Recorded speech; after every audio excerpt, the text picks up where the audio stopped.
لیکن یہ جو تیسرا وقت ہے، یعنی ٹھیک جب سورج ہمارے اوپر ہو، یعنی ٹھیک آدھا دن، تو یہ معلوم کرنے کے لیے اس کا طریقہ یہ ہے کہ سورج ڈوبنے کے وقت میں سے سورج نکلنے کے وقت کو مائنس کر دیں تو دن کل کتنا لمبا ہے وہ آپ کو پتہ چل جائے گا۔ اس کو 2 سے ڈیوائڈ کر دیں تو اس کا آدھا دن نکل آئے گا۔ وہ آدھا دن اب صبح سورج نکلنے کا جو وقت ہے اس سے اگر آپ آگے جوڑ لیں گے تو آپ کو وہ وقت مل جائے گا۔ مان لیجئے صبح 6:45 بجے آج کل سورج نکل رہا ہے اور 5:15 بجے ڈوب جاتا ہے، تو آپ دیکھیں گے 12 بجے کے دونوں طرف لگ بھگ 5.25 گھنٹے مل رہے ہیں۔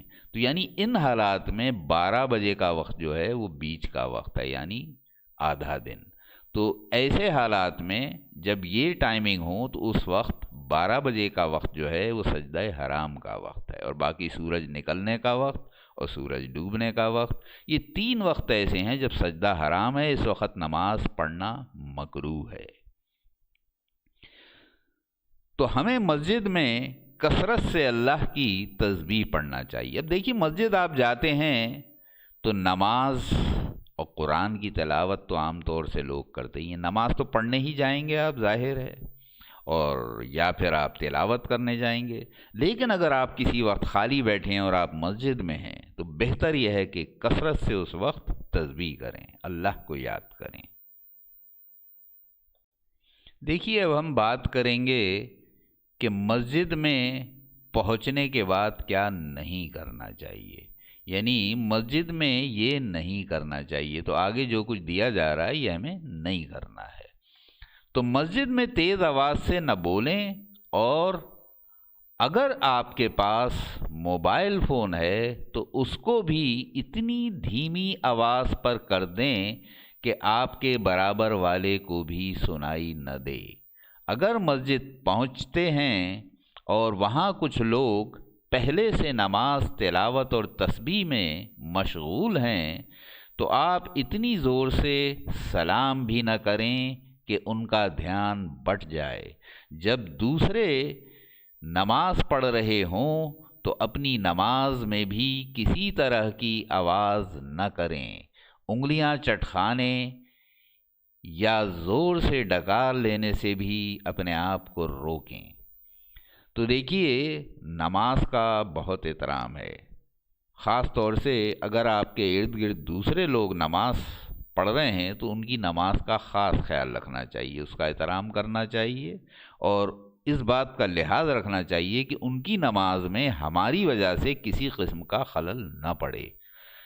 تو اب ظاہر ہے کہ آپ ان کو چھوئیں گے نہیں، ظاہر ہے اتنا تو کوئی بھی نہیں کرے گا، لیکن ہاں آواز پہ بھی پابندی ہے، آپ اپنی کسی بھی حرکت سے کوئی آواز نہ کریں۔ اگر نماز بھی آپ پڑھ رہے ہیں تو زور سے نہ پڑھیں، دل میں نماز پڑھیں۔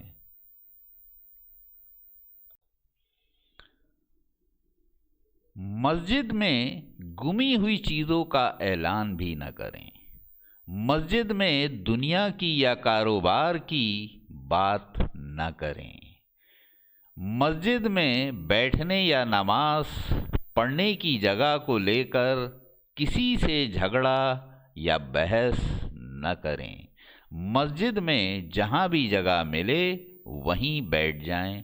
قضا نماز یا سنت پڑھنے کے لیے آگے کی صف خالی چھوڑ کر پیچھے نماز کے لیے نہ بیٹھیں، نہ کھڑے ہوں، کیونکہ آپ جتنی آگے کی صف میں کھڑے ہو کر جماعت میں نماز پڑھیں گے ثواب اتنا زیادہ ملے گا۔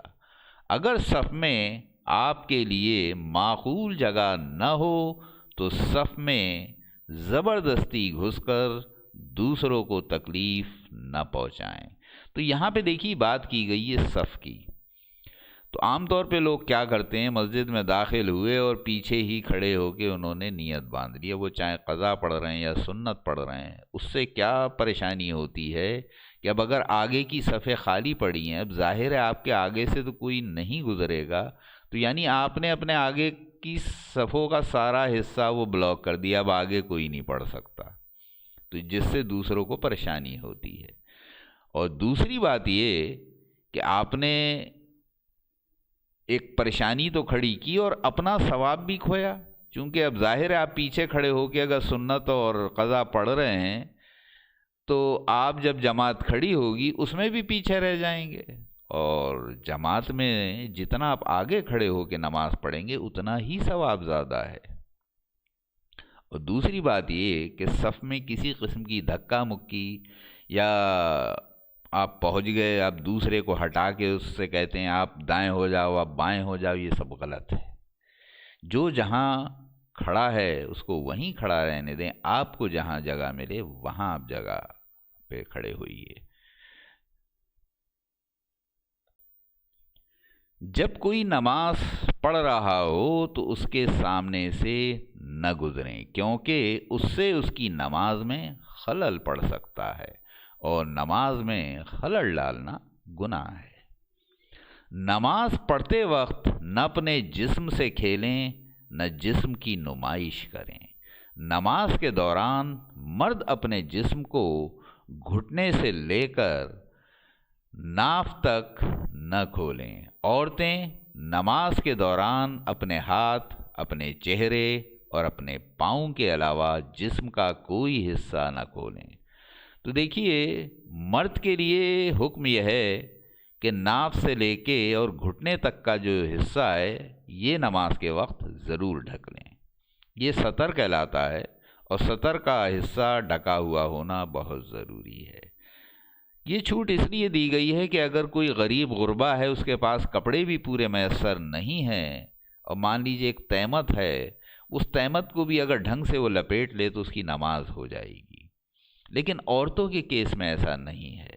عورتوں کے لیے خاص ہدایت ہے کہ وہ اپنے ہاتھ یعنی پونچے سے لے کے آگے کا حصہ اور ٹخنوں سے نیچے کا حصہ یعنی پاؤں، جس میں ٹخنے شامل نہیں ہیں، ٹخنے ڈھکے ہوئے ہونا چاہیے، اور چہرہ، یہ تین چیزیں خالی کھلا رکھ سکتی ہیں، باقی سب ان کے لیے ڈھکنا ضروری ہے، ورنہ ان کی نماز درست نہیں ہوگی۔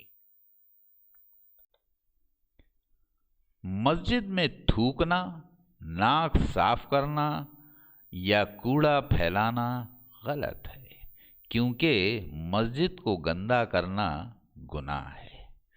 مسجد میں داخل ہوتے وقت کپڑے اور جسم کا پاک ہونا بہت ضروری ہے، اس لیے ناپاکی کی حالت میں مسجد میں داخل نہ ہوں۔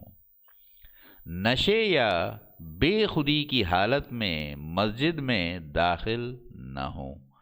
اپنے ساتھ کسی نشے کی حالت میں آدمی کو یا بے خودی کے عالم میں کسی آدمی کو یا کسی پاگل کو یا 7 سال سے کم عمر کے بچے کو ساتھ لے کر نہ جائیں، کیونکہ نماز پڑھنے کے لیے ہوش و حواس میں ہونا ضروری ہے۔ تو یعنی ایسے کسی بھی انسان کو ساتھ لے کر نہ جائیں جس کو نماز کی اہمیت کا پتہ ہی نہ ہو، جو نماز کو سمجھے ہی نہیں کہ نماز کیسے پڑھی جاتی ہے اور کیا ہے، چاہے وہ نشے میں دھت کوئی آدمی ہو یا بے خودی کے عالم میں ہو یا پاگل ہو یا اتنا چھوٹا بچہ کہ جس کو نماز کی سمجھ نہ ہو، تو ظاہر ہے ایسا آدمی جو دوسروں کی نماز ہے اس کو بھی خراب کرتا ہے۔ اس لیے ان حالات میں اور ایسے لوگوں کو ساتھ لے کر نہ جائیں۔ نہ مسجد میں جا کر کچھ خریدیں، نہ مسجد میں جا کر کچھ بیچیں۔ مسجد میں نہ ہتھیاروں کی نمائش کریں، نہ ہتھیار نکالیں۔ تو دیکھیے، مسجد عبادت کی جگہ ہے اور وہاں جا کے صرف عبادت کرنا چاہیے۔ خرید و فروخت، دنیا داری کی باتیں، ان سب کی اجازت نہیں ہے، اور نہ کسی قسم کی طاقت کا مظاہرہ، یعنی ہتھیار لے کے جانا، ہتھیاروں کو دکھانا، کسی کے اوپر نکال لینا، یہ سب غلط ہے۔